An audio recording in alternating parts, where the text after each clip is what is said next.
Dans cette vidéo, on va voir ensemble les facteurs qui peuvent vraiment mettre en péril votre entreprise malgré son développement. Alors restez bien jusqu'au bout parce que la clé, je vous en parle pour conclure, c'est bien de surveiller tout ça comme le lait sur le feu. Allez, on y va!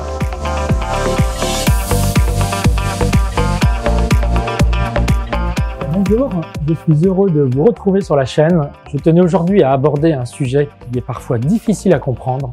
L'entreprise se développe et enregistre beaucoup de chiffres d'affaires, mais pourtant la trésor n'est pas là.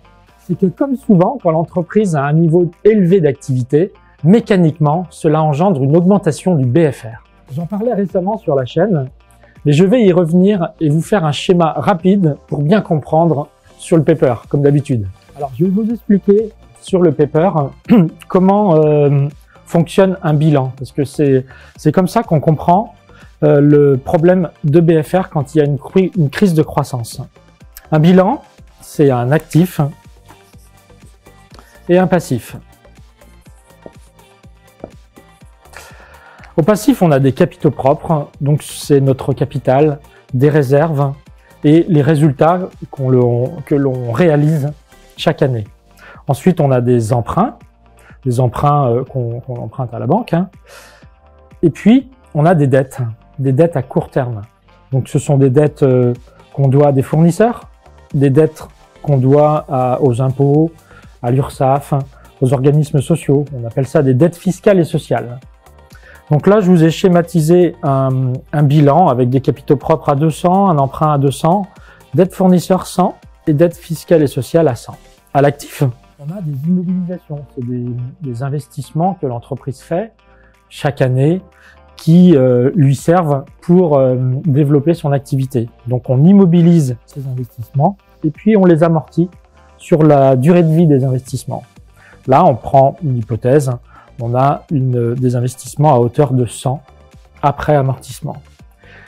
Ensuite, à l'actif, eh bien, on peut avoir des stocks. Donc c'est des stocks de marchandises ou de matières premières qui nous servent à développer notre activité. Donc on a des créances clients. Les créances clients, c'est les créances que les clients nous doivent en fin d'exercice. Là, au cas présent, ils nous doivent 200 en fin d'exercice. Et puis on a notre trésorerie 100, une trésorerie que l'on a en fin d'exercice, que l'on a sur notre compte bancaire. Le tout, eh bien, la somme des actifs égale 600, la somme des passifs égale 600. Normalement, un bilan, c'est toujours équilibré. Alors, notre BFR, c'est quoi? Eh bien, c'est la différence entre des créances ou des actifs à court terme et les dettes à court terme. Donc, en fait, je vais faire un petit schéma assez simple.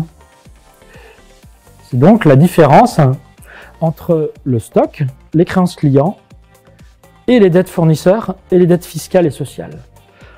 Au cas présent, on a 400 à l'actif, 200 au passif. On a donc un BFR de 200.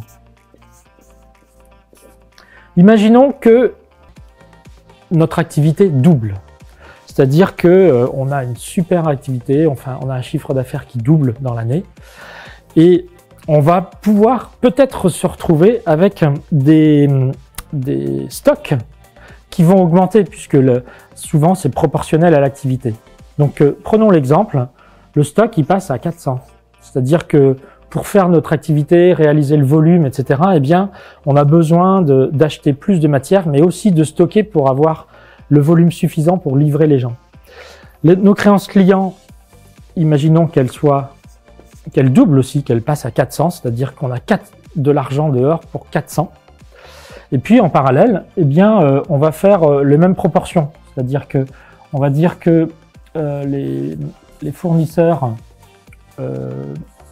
on leur doit 200, et puis les dettes fiscales et sociales, on leur doit 200, parce que si on a une activité qui double, eh bien, on a très souvent un effectif qui double, et donc des dettes fiscales et sociales qui vont aussi doubler, les dettes URSSAF, les caisses de retraite, etc.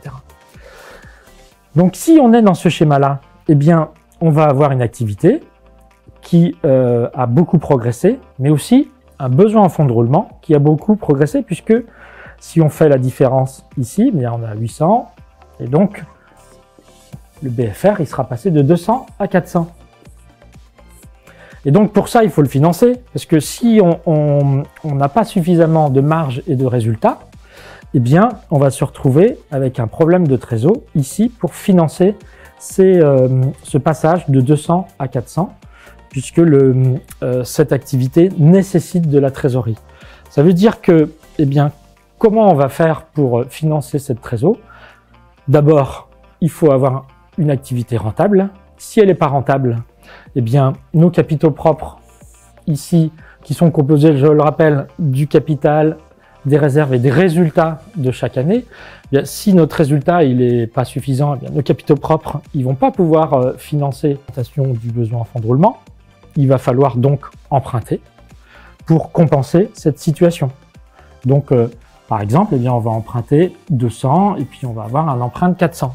Plusieurs conclusions on peut avoir sur ce schéma-là, c'est-à-dire essayer d'avoir une activité rentable pour que les résultats eh bien, permettre de financer cette augmentation de besoins en fonds de roulement.